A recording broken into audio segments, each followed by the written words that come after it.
ఆంధ్రప్రదేశ్ ముఖ్యమంత్రి చంద్రబాబు నాయుడు పోలవరం చేరుకున్నారు. ప్రత్యేక హెలికాప్టర్లో పోలవరం వద్దకు వచ్చిన సీఎం చంద్రబాబు ప్రాజెక్టుపై ఏరియల్ సర్వే నిర్వహించారు. అనంతరం ప్రాజెక్టును నేరుగా సందర్శించారు.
రిషికొండ ప్యాలెస్ లో బయటకు రావాల్సిన చిత్రాలు ఇంకా చాలా ఉన్నాయని మంత్రి నారా లోకేష్ అన్నారు.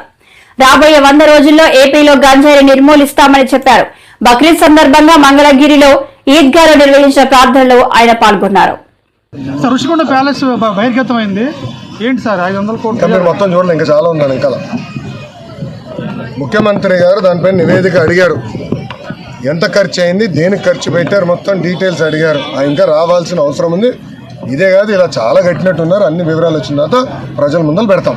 వాళ్ళ ఇంట్లో కూడా ఫర్నిచర్ 46 కోట్లు ఉందంట. మరి కోడెల శివప్రసాద్ గారు అదే కేసులో ఆత్మహత్య చేసుకున్నారు.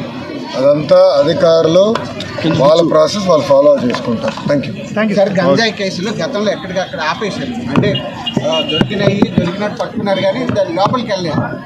అసలు నేను గంజాయి విషయంలో కఠినంగా వ్యవహరించమని మంగళగిరి నియోజకవర్గంలో ఉన్న పోలీసు సిబ్బందికి నేను ఆదేశాలు జారీ చేశాను. మొదటి 100 రోజుల్లో గంజాయి ఫుల్ స్టాప్ పెట్టాలని నేను చెప్పాను. ప్రత్యేకంగా నేను డీజీ గారిని కలిసి హోంమంత్రి గారిని కూడా కలిసి నిన్న రాత్రి కూడా హోంమంత్రి అనిత గారితో కూడా మాట్లాడటం జరిగింది. పాదయాత్రలో గంజాయి వల్ల కుటుంబాలు ఎలా నాశనం అయినాయో నేను చూశాను. మీరు కఠినంగా వ్యవహరించాలని ఆమెను కోరాను. మేడం గారు కూడా సమీక్ష పెడతాన్నారు, సభ్యుతో రివ్యూ చేస్తా ఉన్నారు. ప్రజలందరూ చూస్తారు కదా, మొదటి 100 రోజులు గంజాయికి ఫుల్ స్టాప్ పెట్టే బాధ్యత తెలుగుదేశం, జనసేన, భారతీయ జనతా పార్టీ ప్రభుత్వం తీసుకుంటుంది. మంగళగిరి అభివృద్ధి మీద మీరు ఎలా కట్టుబడి ఉన్నారు? మంగళగిరి అభివృద్ధి చాలా హామీలు ఇచ్చారు మీరు. స్వామి 10 రోజులు కూడా అవ్వలేదు స్వామి. అది కాదు, మీడియా మిత్రులందరూ వెళ్ళి 10 సంవత్సరాలుగా పనిచేసిన శాసనసభ్యుడిని అడగాలి ఏం చేశారు. 10 రోజులు అవన్నీ లోకేష్ని అడిగితే ఎట్లా ఉంటుంది స్వామి? నాకు 5 సంవత్సరాలు గెలిపించారు. ఫస్ట్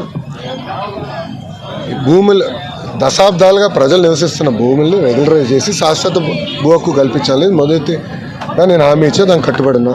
డ్రైనేజ్, రోడ్లు ఏర్పాటు చేయాలని గతంలో నేను హామీ ఇచ్చాను, ఏర్పాటు చేస్తాను. ఇంతేకాకుండా స్వర్ణకారులకి ఇక్కడ గోల్డ్ క్లస్టర్ ఏర్పాటు చేస్తాను, హామీ కట్టుబడి ఉన్నా. దాదాపు ఒక 10 కీలకమైన హామీలు ఇచ్చిన వ్యక్తి మీ లోకేష్. తప్పనిసరిగా పద్ధతి ప్రకారం చేసుకుంటూ వెళ్తాను. ఇంకా శాసనసభ్యుడిగా ఇంకా మేము ప్రమాణ స్వీకారం చేయలేదు, అది ఈ వారం జరుగుతుంది. ఇంకా నేను రివ్యూలు చేయలేదు. ఎంటీఎంసీ కానివ్వండి, ఇతర ఎనర్జీ డిపార్ట్మెంట్ కానీ, వ్యవసాయ శాఖతో. శ్రీవాణి నిధులు టీటీడీ కాంట్రాక్టులో తాడేపల్లి ప్యాలెస్ డైరెక్షన్ తీతీదే ఈవో యాక్షన్ అని టీడీపీ నేత విజయ్ అన్నారు. ఈ మేరకు ఈ రోజు టీడీపీ కార్యాలయంలో మీడియాతో మాట్లాడారు. ఆమోదం జగన్మోహన్ రెడ్డి గారు రాకపోతే ఇచ్చారో ఇవ్వలేదో మనకైతే తెలియదు, కానీ ఏం చెప్పరు కదా, తెలియదు. కానీ 300 కోట్ల రూపాయలు ఉన్న బడ్జెట్ ని 475, 500 కోట్ల రూపాయలకి వైద్యసేవ లాక్కొస్తే 500 కోట్ల రూపాయల నుంచి 1777 కోట్ల రూపాయలకి 1772 కోట్ల రూపాయలకి 1772 కోట్ల రూపాయలకి కరుణాకర్ని తీసుకెళ్లారు.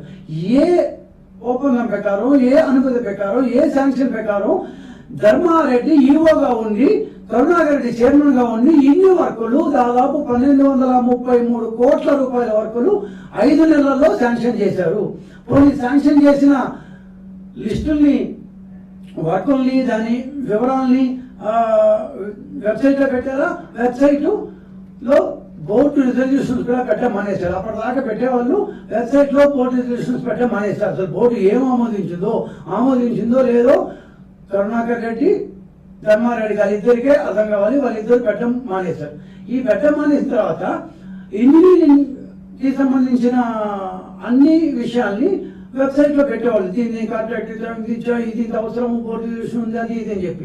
2021లో ధర్మారెడ్డి గారు ఛార్జీ తీసుకున్న తర్వాత అంతకుముందు ఈవో వెళ్ళిపోగానే బోర్డులో ఇంజనీరింగ్ సంబంధించిన ఏ విషయం కూడా పెట్టడం మానేశారు. అంటే ధర్మారెడ్డి గారు కావాలని చేశారో, ఆయన మర్చిపోయారో, పాపం ఏమన్నా మతిమరుపుందో, లేకపోతే కావాలని చేసింది ఇది ఖచ్చితంగా దాని ఆయనకే మతిమరుపుడు బ్రహ్మాండంగా ఉంటాడు. సో కావాలని తన యొక్క పనులన్నీ ఎక్కడ బయటకు వస్తాయని ఇంజనీరింగ్ పనులన్నింటినీ బోర్డు యొక్క దేవస్థానం వెబ్సైట్ లో పెట్టడం మానేశారు. సరే, సంవత్సరం మధ్యలో 1233 కోట్ల రూపాయలని ఏ విధంగా కేటాయించావు ధర్మారెడ్డి? దీనికి అనుమతి ఉందా?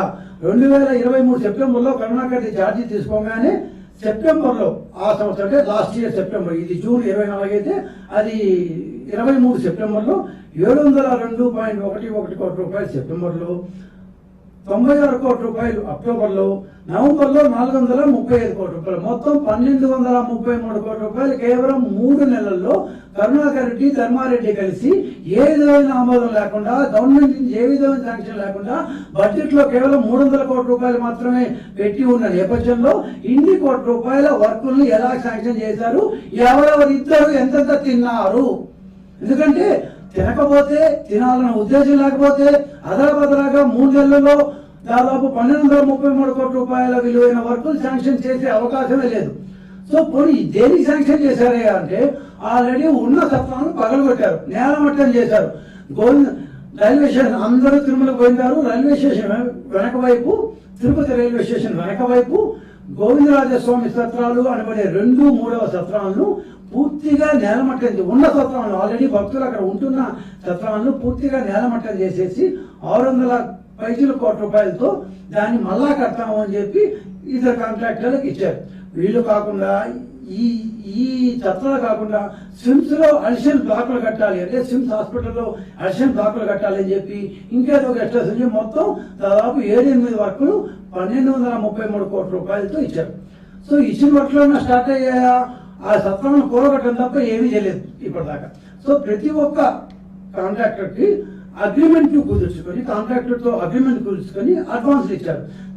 వాళ్ళ దగ్గర నుంచి కరుణాకర్ రెడ్డి 18% వంతున దాదాపు 100 కోట్ల రూపాయల పైగా తీసుకున్నారు.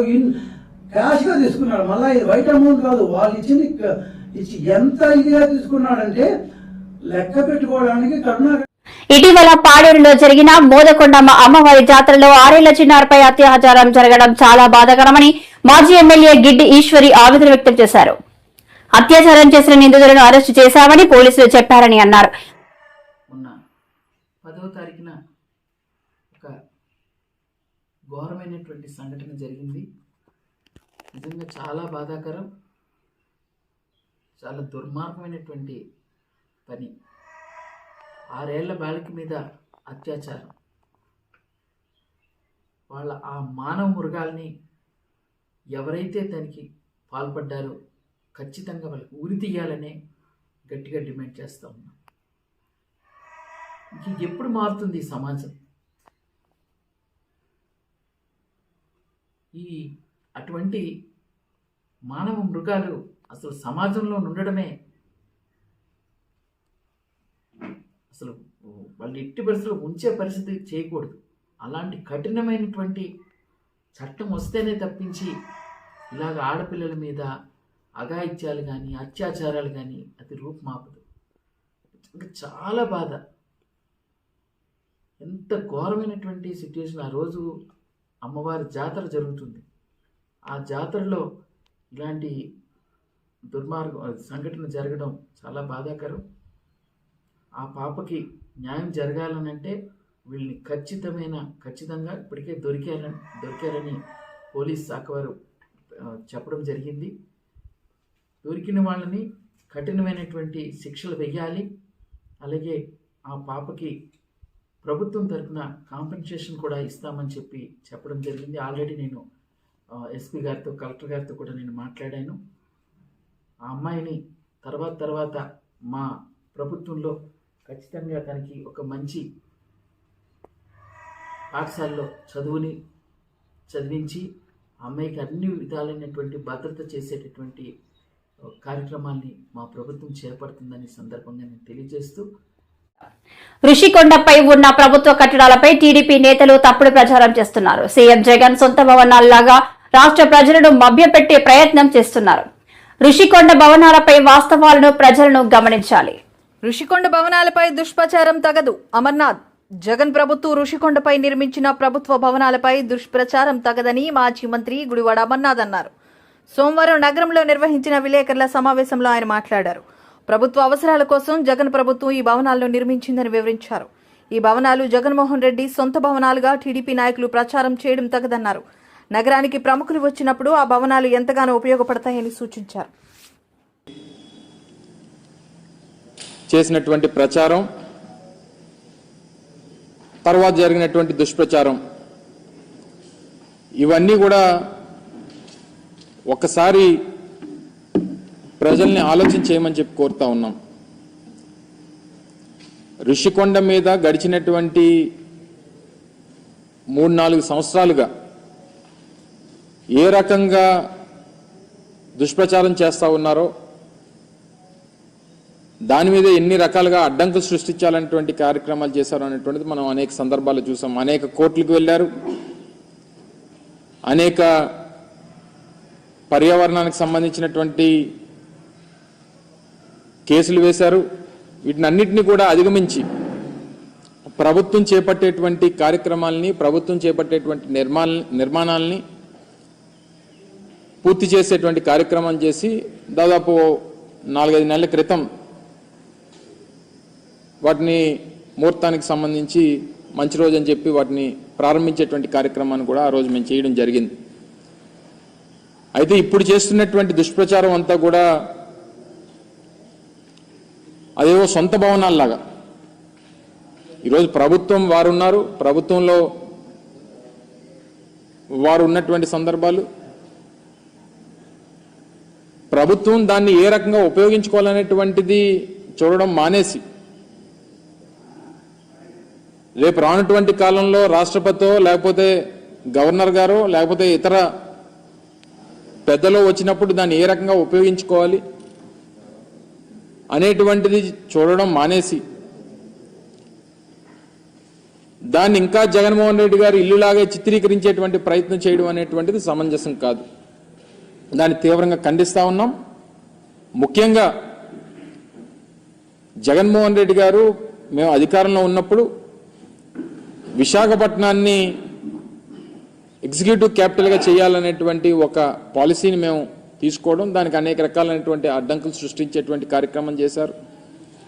మళ్ళీ అధికారంలోకి వస్తే ఇక్కడి నుంచి పరిపాలన మొదలు పెట్టాలనేటువంటి ఒక నిర్ణయాన్ని ఆ రోజు జగన్మోహన్ రెడ్డి గారు ప్రకటించడం జరిగింది.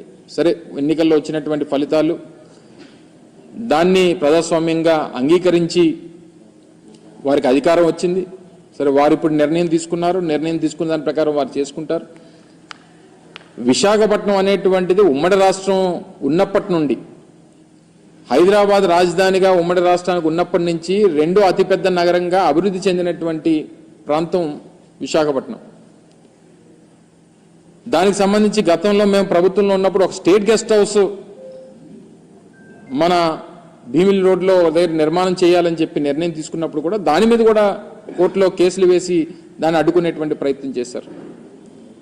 జగన్మోహన్ రెడ్డి గారు విశాఖపట్నానికి రాజధానిగా ప్రకటన చేసిన తర్వాత ఆ నిర్ణయంతో ముందుకు వెళ్ళాలనేటువంటి ఆలోచన చేసినప్పుడు దాని మీద ఒక కమిటీ మేము ఆ రోజు ముఖ్యమైనటువంటి ఐఏఎస్ అధికారులందరినీ, సీనియర్ ఐఏఎస్ అధికారులతో ఒక కమిటీ వేయడం, వారు కూడా దానికి సంబంధించి ఈ భవనం అయితే బాగుంటుందనేటువంటి అభిప్రాయాన్ని తెలియజేయడం,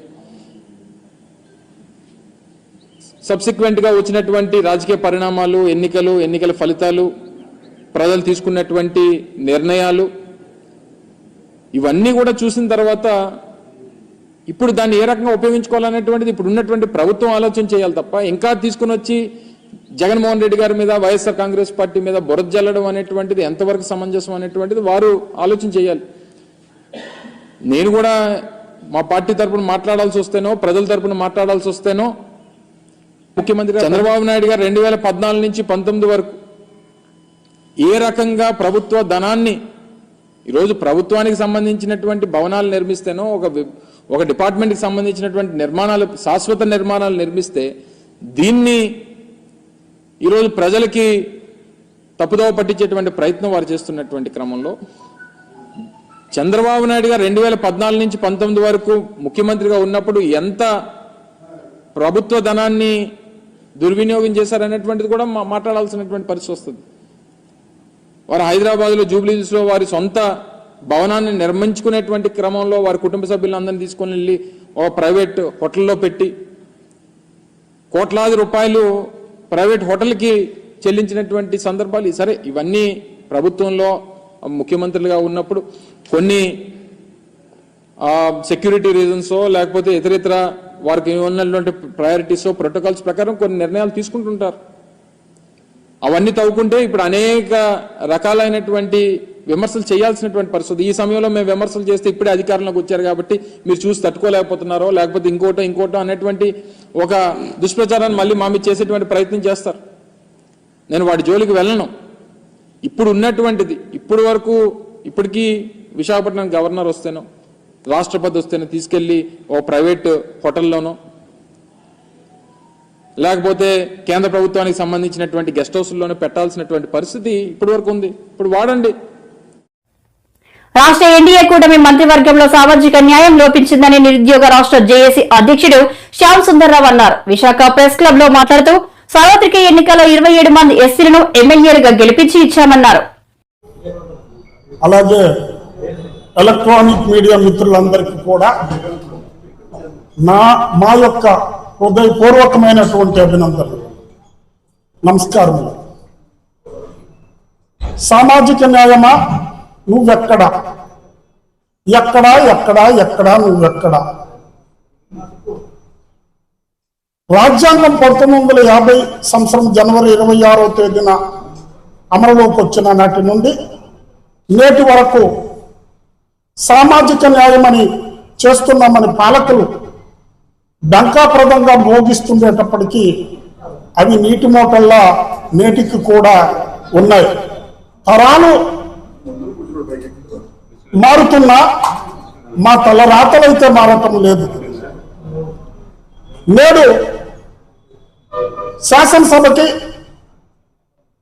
జరిగినటువంటి ఎన్నికలలో తెలుగుదేశం పార్టీ కూటమి, జనసేన, బీజేపీ కలిపిన కూటమిని ఈ రాష్ట్రంలో ప్రజలందరూ కూడా ఏకమై నిరుద్యోగులు, ఉద్యోగులు, కార్మికులు, కర్షకులు, రైతులు, దళితులు, గిరిజనులు, మైనారిటీలు, బీసీలు, అలాగే ఉన్నత కులాల్లో ఉండేటటువంటి వారందరూ కూడా ఏకమై ఒక రాక్షస ప్రభుత్వాన్ని దించడం అనేటటువంటి జరిగింది. ఈ యొక్క కూటమికి అధికారం ఇవ్వడం అనేటటువంటి జరిగింది. నేపథ్యంలో జగన్మోహన్ రెడ్డి గారు 5 సంవత్సరాలు ముఖ్యమంత్రిగా పదవీ బాధ్యతలు చేపట్టి దళితుల ప్రజాప్రతినిధులకు తన మంత్రివర్గంలో సామాజిక న్యాయం అనేటటువంటిది పాటించారు. 5 మంత్రులుగా దళిత ప్రజాప్రతినిధులకు అవకాశం కల్పించారు. ఎక్కడ నువ్వెక్కడ 26వ తేదీన అమలులోకి వచ్చిన నాటి నుండి నేటి వరకు సామాజిక న్యాయమని చేస్తున్నామని పాలకులు డంకాప్రదంగా మోగిస్తుండేటప్పటికీ అవి నీటి మూటల్లా నేటికి కూడా ఉన్నాయి. తరాలు మారుతున్నా మా తలరాతలైతే మారటం లేదు. నేడు శాసనసభకి జరిగినటువంటి ఎన్నికలలో తెలుగుదేశం పార్టీ కూటమి, జనసేన, బీజేపీ కలిపిన కూటమిని ఈ రాష్ట్రంలో ప్రజలందరూ కూడా ఏకమై నిరుద్యోగులు, ఉద్యోగులు, కార్మికులు, కర్షకులు, రైతులు, దళితులు, గిరిజనులు, మైనారిటీలు, బీసీలు, అలాగే ఉన్నత కులాల్లో ఉండేటటువంటి వారందరూ కూడా ఏకమై ఒక రాక్షస ప్రభుత్వాన్ని దించడం అనేటటువంటి జరిగింది. ఈ యొక్క కూటమికి అధికారం ఇవ్వడం అనేటటువంటి జరిగింది. నేపథ్యంలో జగన్మోహన్ రెడ్డి గారు 5 సంవత్సరాలు ముఖ్యమంత్రిగా పదవీ బాధ్యతలు చేపట్టి దళితుల ప్రజాప్రతినిధులకు తన మంత్రివర్గంలో సామాజిక న్యాయం అనేటటువంటిది పాటించారు. 5 మంత్రులుగా దళిత ప్రజాప్రతినిధులకు అవకాశం కల్పించారు. అందులో 3 మాలా కులమునకు చెందినటువంటి ప్రజాప్రతినిధులు తన యొక్క కేబినెట్లో సామాజిక న్యాయం పాటించి మంత్రివర్గంలో అవకాశం కల్పించారు. అలాగే మరో 2 మాదిగ కులస్తుల ప్రజాప్రతినిధులకు కూడా తన యొక్క కేబినెట్లో సామాజిక న్యాయం అనేటటువంటిది పాటించారు. ఆ యొక్క కోణాన్ని ఆయన ఫుల్ఫిల్ చేయడం అనేటటువంటిది జరిగింది. నేడు బూర్జువా తత్వం ఉండేటటువంటి ఈ ప్రైవేట్ కంపెనీలు అందామా లేక పబ్లిక్ కంపెనీలు అందామా ఈ పార్టీలని మేము ఓట్లేసినాం, గెలిపించినాం, ఈ యొక్క ప్రభుత్వాన్ని అధికారంలోకి తెచ్చినాం. దీని అంతటికీ ముఖ్య కారణం మన ఉత్తరాంధ్ర జిల్లాలో ఉండేటటువంటి సీనియర్ ప్రజాప్రతినిధి, ఉమ్మడి రాష్ట్రానికి కేబినెట్ మంత్రిగా చేసినటువంటి పెద్దలు, పూజ్యులు, శ్రీయుతులు కొండ్రు మురళీమోహన్ గారు మాకు జ్ఞానోదయం కల్పించడం అనేటటువంటి జరిగింది. తను శ్రీకాకుళం నుంచి చిత్తూరు వరకు, కడప